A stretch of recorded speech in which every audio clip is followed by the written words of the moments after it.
Et c'est Bernadette Groff qui est avec nous, conseillère départementale du canton de Brunstatt et maire de Brunstatt. Combien d'habitants à Brunstatt? 6324. C'est précis, n'est-ce pas? Mais vous faites, et peut-être, vous m'avez même dit peut-être un dans la nuit. Peut-être 25, peut-être tout à l'heure, on Donc verra. vous êtes en train de me dire que Brunstatt est extrêmement chaud.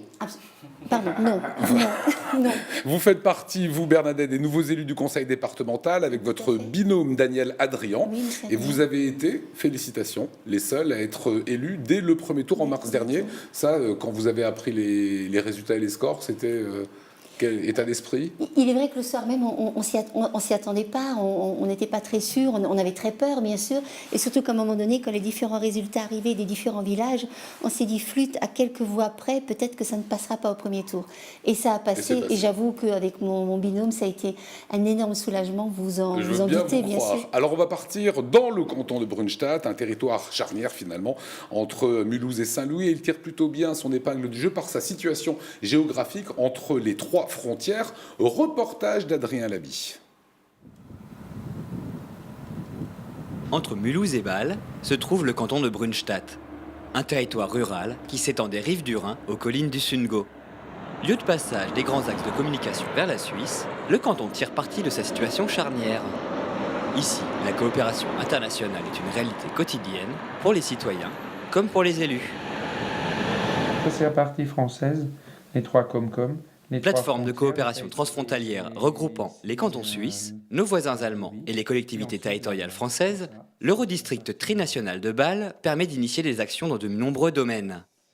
Un des principaux étant celui des équipements qui ne peuvent ici se concevoir que dans le cadre trinational. À travers cette action et cette implication dans l'ETB, nous pouvons avoir des répercussions sur l'ensemble des habitants de notre canton à travers les équipements, à travers le travail aussi. Je sais bien qu'ici, dans cette commune de Lanzer, nous avons du monde qui passe tous les matins pour aller travailler de l'autre côté et qui sont touchés, par exemple, par les parkings de covoiturage ou par l'amélioration de nos réseaux routiers ou du ferré, notamment dans la mobilité. Avec une part conséquente des habitants travaillant sur Mulhouse ou la Suisse, la question du transport est fondamentale. Le département soutient les alternatives à la voiture individuelle. À Bartenheim, c'est une plateforme plurimodale qui va voir le jour. Son objectif, favoriser la liaison ferroviaire.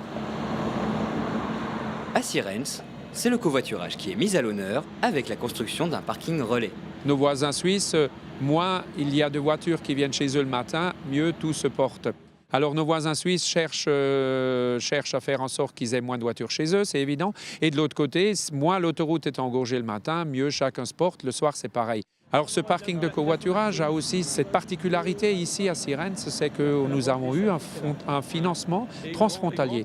Ce financement, il y a une partie de nos sous qui viennent des Suisses à travers tout ce que nous travaillons transfrontalier. C'est le Pfändlerfonds qui nous permet d'apporter 60 000 € sur les 150 000 que coûte le projet. Le reste, c'est le conseil départemental dans le cadre des CTV, donc des contrats de territoire. Des actions qui concourent à développer l'attractivité du canton, dont la population augmente. Vous voyez les nombreuses constructions qui se font dans notre canton, les nouveaux venus. Ces nouvelles personnes, elles sont intéressées de savoir où je mets mon enfant, d'abord dans le primaire et ensuite dans le collège, où est le collège le plus proche, comment que ça se passe, etc. Tout ça, ça incombe au conseil départemental. C'est à lui d'assurer la bonne gestion et surtout faire en sorte que nos élèves soient le mieux possible, public ou privé. Peu importe, puisque les collèges privés sont aussi aidés par des subventions de fonctionnement. Sur ce territoire, 4 collèges, 2 publics et 2 privés forment les futures générations. Une offre d'éducation riche qui participe, elle aussi, à l'attractivité de ce territoire. Voilà, et on peut bien mesurer en fait l'importance de l'Eurodistrict sur ces trois frontières allemandes, françaises. Canton, absolument. Oui. Exactement. Alors vous, une partie de votre canton est plus au nord. Il est justement pas forcément dans cet Eurodistrict trinational de Bâle. Est-ce que pour vous c'est un problème? Oui, qui concerne surtout les trois frontières, bien sûr. Ce n'est pas un problème parce qu'effectivement, la partie nord du canton, entre autres mon village, est plus tournée vers la ville-centre. Mais je dirais qu'à terme, la ville-centre, Mulhouse, a peut-être tout intérêt également à travailler avec le canton de Bâle et avec la ville de Bâle, qui est quand même le plus grand PIB du monde. Ce qu'il y a également, c'est qu'au niveau du canton, je veux dire, enfin cet Eurodistrict, pardon, c'est un laboratoire d'idées. C'est très important, c'est un laboratoire d'idées, et ce laboratoire d'idées a forcément des répercussions et des retombées sur tout le département. Donc pas uniquement. Est-ce que les répercussions, justement, on l'a vu dans le reportage, pas mal d'Alsaciens en fait vont travailler, passent la frontière, vont travailler chez les voisins. Est-ce que ça crée pour vous de la richesse, ça crée de l'emploi dans votre canton? Oui, bien sûr, ça crée forcément de l'emploi parce que ces frontaliers ont un pouvoir d'achat.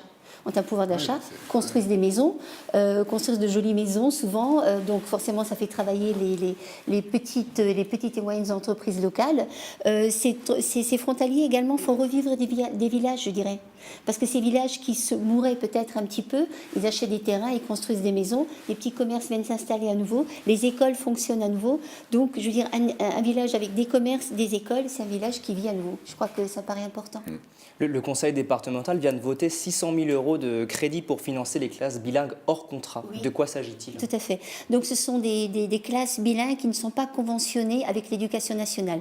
Vous savez qu'au niveau du département, même en Alsace, on tient beaucoup au bilinguisme, qui est important. Comme on disait tout à l'heure, ne serait-ce que pour travailler en Suisse ou en Allemagne.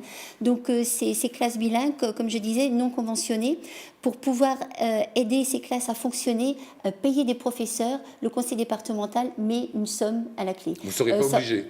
Vous ne serez pas obligé de le faire. C'est ça. Voilà, c'est un vrai choix, c'est un vrai arbitrage.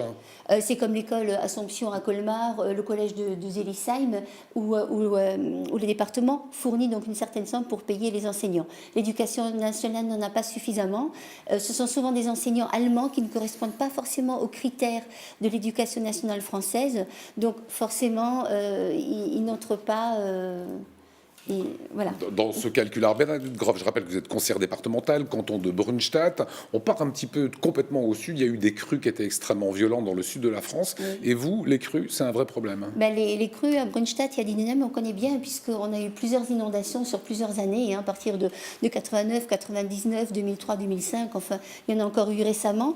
Donc, avec le conseil départemental, avec le service spécifique qui s'en occupe, on a décidé de créer des casiers. Un premier casier a déjà été fait, qui fait à peu près une retenue de 120 000 mètres cubes d'eau, avec des digues, avec des gens spécialisés au niveau du conseil départemental. C'est un vrai problème. Ah oui, tout à fait.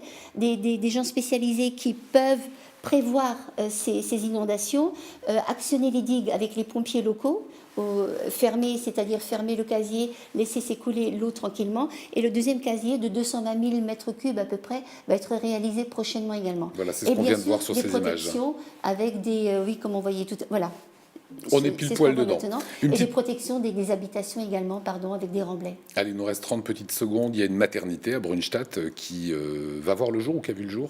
Non, c'est une maternité qui va déménager. C'est plutôt l'hôpital de Mulhouse qui va déménager sa maternité. Actuellement, la maternité est au Hasenheim.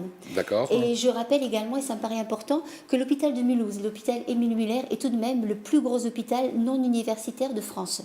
Et la maternité de Hasenheim va déménager, va monter donc rue du docteur Leineck et du docteur Mangenet. C'est une grosse maternité de plus de 2000 accouchements par an qui va être mis en place.